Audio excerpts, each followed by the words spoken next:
Mushroom Cultivation, a step-by-step guide to growing gourmet mushrooms at home and finding fungi. Written by Tom Gordon. Narrated by Matyas J. Introduction. When it comes to farming, there is one crop that is often overlooked: mushrooms. This particular type of fungi doesn't come up in conversations about farming very often, but they really should. They're a little weird to grow, especially if you don't know anything about mushrooms or fungi, as they aren't planted in the ground like potatoes or carrots.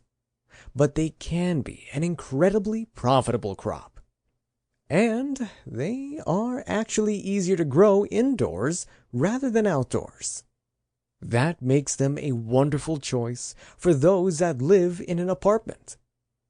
You might not have the space to set up a hydroponic system to grow large vegetable crops, but you can grow a crop of mushrooms with barely any room at all.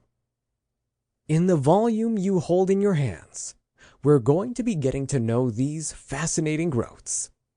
Chapter 1 will look at the reasons why you should become involved in raising your own mushrooms.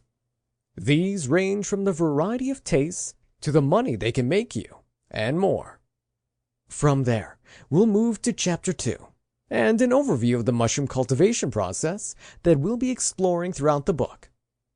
Chapter 3 will examine the different types of mushrooms that you may want to grow, ranging from portobello mushrooms to enoki mushrooms, and a whole lot more. Once you have an idea of what you want to grow, it will be time to turn to Chapter 4, where you'll learn how to prepare your grow room. Chapter 5 lays out the different methods that you can use for growing, and Chapter 6 begins the process of growing itself. Once we have grown our mushrooms, we'll want to preserve them so that they last longer. We cover this in Chapter 7. Chapter 8 shifts the focus from mushrooms to look at fungi as a whole, so that you understand the different types, how it reproduces, and where you can find it. Chapter 9 turns back to mushrooms to look at how you can earn money from your crop.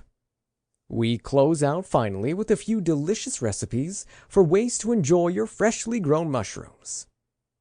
By the end of this book, you'll have everything you need to start growing mushrooms to eat, to sell, and to share with your friends. You might find it a little bit confusing in the beginning, but this is only because mushrooms have a unique way of growing that makes them stand out from the other vegetable. Sample complete. Ready to continue?